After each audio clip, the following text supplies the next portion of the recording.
Hola queridos niños y niñas, hoy vengo con una clase de química, la primera de la lección cómo se organiza la materia. El objetivo es identificar características de la tabla periódica con rigurosidad e interés.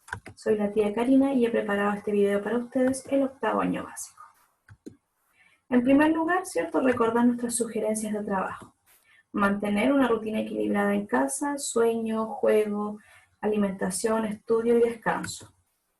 Estudiar en un lugar habilitado para ello, que esté libre de distractores, apagar televisión, eliminar juegos, celular, a no ser que se estén ocupando para el desarrollo de las guías. Disponer de todo el material que necesitarás para el desarrollo de las actividades, texto, guía, algún aparato para ver el video y lápices. Desarrollar las actividades en el cuaderno, guía o libro, manteniendo guardado el material por si se les solicita. Y recordar siempre el envío de fotografías, son las evidencias más importantes y ahí yo les haré llegar el solucionario. Instrucciones de trabajo. Nosotros ya hemos conocido sobre el átomo y su estructura y hoy aprenderemos cómo estos se organizan en la tabla periódica y qué características podemos obtener a través de su visualización. Entonces estamos listos para comenzar y aprender una nueva lección que estoy segura lo harán muy bien. Estructura de la clase. De inicio, entonces, deben desarrollar la guía de conocimientos previos, la actividad, en el desarrollo, realizar las actividades número 1 y número 2 que están propuestas en la guía, y en el cierre, sintetizar y evaluar el aprendizaje a través de la actividad final. Esta actividad en forma completa está destinada para 90 minutos, pero si necesitan más tiempo que ese, no se preocupen, lo pueden tomar, y incluso pueden desarrollar pausas activas entre medio. Primero entonces debemos recordar sobre lo que ya hemos visto. Lo primero de ello es sobre la estructura atómica. Un átomo, es la partícula más pequeña en la que un elemento se puede dividir sin perder su naturaleza en la materia. ¿Qué encontramos aquí? Aquí tenemos un átomo, en el cual encontramos dos grandes estructuras y tres partículas subatómicas. Las estructuras son el núcleo y las órbitas. Al interior del núcleo encontramos a los neutrones que tienen carga neutra y a los protones que tienen carga positiva. Y en las órbitas encontramos a los electrones. Si observamos el ejemplo entonces, tenemos el núcleo en el interior y alrededor de ellos se encuentran los electrones desplazándose alrededor y formando una nube ya que giran en las órbitas. Seguimos recordando la identidad del átomo. Conocimos lo que era el número atómico y también el número másico. El número atómico corresponde al número de protones que se presentan en un núcleo y cuando un átomo es eléctricamente neutro, tiene igual cantidad de protones y de electrones. Si observamos el ejemplo del sodio, el número atómico corresponde al número 11. Por lo tanto, él tiene 11 protones y si es neutro, tiene 11 electrones también. En el caso del número másico, corresponde al número total de protones y neutrones de un átomo. ¿Cómo obtenemos el número de neutrones? Restando el número másico menos el número atómico. O sea, aquí tenemos el número másico, y es 23, pero para obtener el número de neutrones, resto 23 menos 11, lo cual me da 12. Eso nosotros ya lo hemos trabajado en guías anteriores. Antes de comenzar entonces a ver este video, ustedes debieron haber respondido esta actividad de inicio. ¿Ya? La activación de conocimientos previos, responder estas dos preguntas. Si aún no lo han hecho, paren el video y vuelvan a la guía a responderlas. Si ya lo hicieron, continúen entonces con el contenido. Ahora sí, vamos a lo que venimos a conocer la clase de hoy, la tabla periódica. Corresponde al orden de los elementos químicos que se encuentran organizados según la regularidad de sus características. Los elementos con propiedades similares se encuentran en columnas organizadas según su número atómico. Eso quiere decir que están organizadas del 1 al 118 elementos que tenemos en la tabla periódica. Y en orden estricto de la numeración. Aquí tenemos un ejemplo.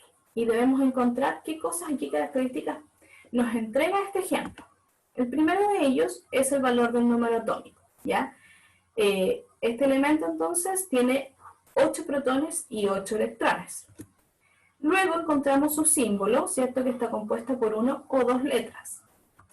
Su nombre, en este caso es el oxígeno, y también su valor de la masa atómica. que en este caso está con decimales, también puede estar en forma entera, o incluso nosotros podemos aproximarlo para desarrollar mejor los cálculos. En este caso sería 16.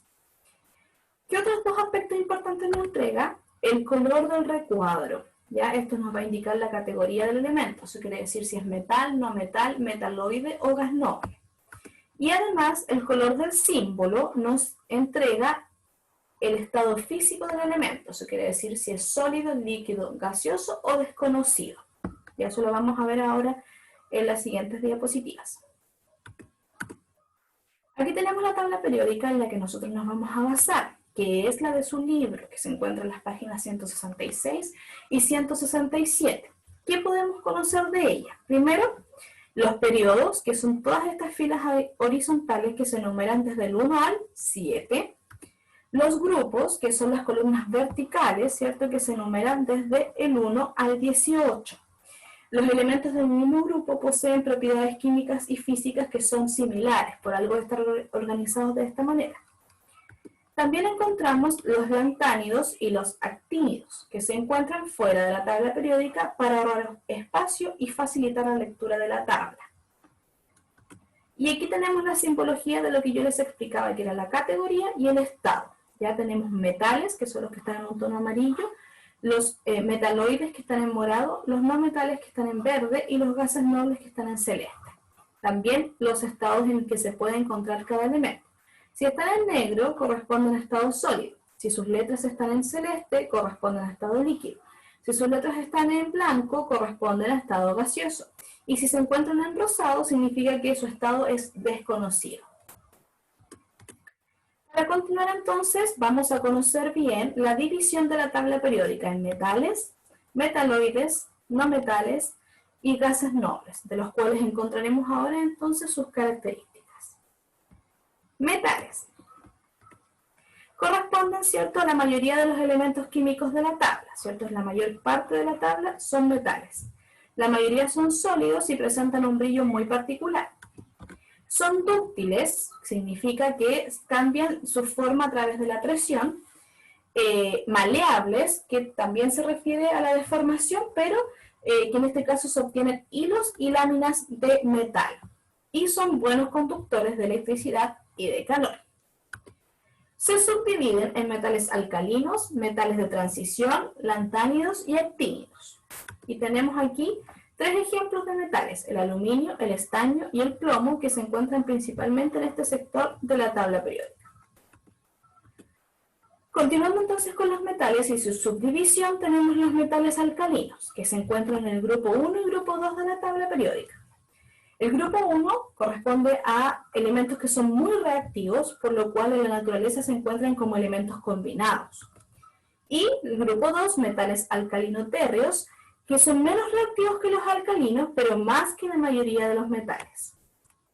Tenemos ahí ejemplos de ellos, como son el litio, el sodio, el magnesio y el potasio, que se encuentran en estos dos grupos de la tabla periódica. Y metales de transición corresponden al grupo 3 al 12 y son elementos que son sólidos, duros, brillantes, densos y que tienen puntos de fusión muy elevados. Son muy maleables, es decir, que pueden transformarse, ¿cierto?, y convertirse en láminas e hilos de metal, y buenos conductores de electricidad y calor. Reaccionan menos que los metales del grupo 1 y 2. Tenemos aquí algunos ejemplos: el cobre, el oro, el fierro y el cromo. Perdón, el hierro y el cobre. Aquí tenemos los metales lantánidos, que están ubicados, ¿cierto?, en el periodo 6, como les comentaba, fuera de la tabla para ahorrar espacio y facilitar la lectura de la misma. Uno de ellos es utilizado para elaborar las gafas protectoras que usan los soldadores, para darles un ejemplo de en qué puede ser utilizado. El lantano tenemos como ejemplo el herbio, el prometio, que se ubican en el periodo número 6 de la tabla periódica. Actínidos están ubicados en el periodo 7, fuera de la tabla periódica, también por la misma razón, y algunos de ellos presentan radiactividad, que es una propiedad que les permite ser utilizados en la producción de energía eléctrica en las centrales nucleares. Y algunos ejemplos de ellos son el actinio, el uranio y el novelio, que están ubicados en el periodo número 7 de la tabla periódica. Nos vamos entonces ahora a los no metales, ¿cierto? Que era otro de los grupos. Son los que se encuentran entonces en verde. Sus propiedades físicas tienden a ser opuestas a las de los metales. Son malos conductores de calor y de corriente eléctrica. A temperatura ambiente, muchos de ellos son gases y algunos forman parte de moléculas esenciales, como por ejemplo ser componentes del ADN. Tenemos un ejemplo, ¿cierto?, de una molécula de ADN que presenta hidrógeno, nitrógeno, carbono, oxígeno y fósforo. Y algunos ejemplos entonces son el cloro, el yodo, el bromo y el flúor. Nos vamos ahora entonces a los metaloides. Los metaloides, ¿cierto?, son los que están en tono morado. Poseen propiedades tanto de metales como de no metales. Por lo mismo, en la tabla periódica que ustedes tienen se encuentra una línea zigzag en este caso, ya que como tienen propiedades de ambos, se separan en ese sector. El silicio, el galio y el germanio se emplean como semiconductores en dispositivos electrónicos como por ejemplo computadores. Tenemos ejemplos aquí, el borio, el silicio, el teluro, el polonio. ¿Ya? Y vamos al último entonces de las categorías de la tabla periódica, que son los gases nobles. Los gases nobles son el grupo 18 de la tabla periódica. Se encuentran en la atmósfera en pequeñas cantidades y no reaccionan con otros elementos. Habitualmente no ceden, ganan ni comparten sus electrones, ¿ya? Y también por ello son denominados gases inertes. Esto quiere decir que ellos tienen sus electrones de valencia completos, por eso no ceden con ningún otro elemento. Emiten una luminiscencia brillante y colorida para que pase la electricidad a través de ellos. Son utilizados en iluminación decorativa, en este caso las denominadas luces de neón, junto a otros gases. Ejemplos de ellos son el helio, el argón, el xenón y el neón. Todos ellos en estado gaseoso. Entonces, una vez que ya conocimos esta división de la tabla y sus características y cómo se organiza esta tabla periódica, principalmente para saber en qué estados y cuáles categorías tienen, vamos a pasar al desarrollo de las actividades, ¿ya? Vamos a trabajar en la guía de aprendizaje número 6. ¿Qué actividades de desarrollo tenemos? La primera de ellas es que, de acuerdo a lo observado en la tabla periódica, ¿cierto?, que ustedes tienen en su texto, identificar la cantidad que presenta cada una de las características solicitadas. Primero nos vamos a ir a la clasificación. Si son metales, no metales, gases nobles o metaloides, deben contar cada uno de ellos y anotar la cantidad que tenemos en total. En el estado de los elementos vamos a hacer lo mismo. Vamos a contar cuántos sólidos tenemos, cuántos líquidos, cuántos gaseosos y cuántos desconocidos y registramos el número donde corresponde. La siguiente actividad de desarrollo, que es la actividad número 2, que es identificar las características de cada uno de los elementos solicitados, también observando la tabla.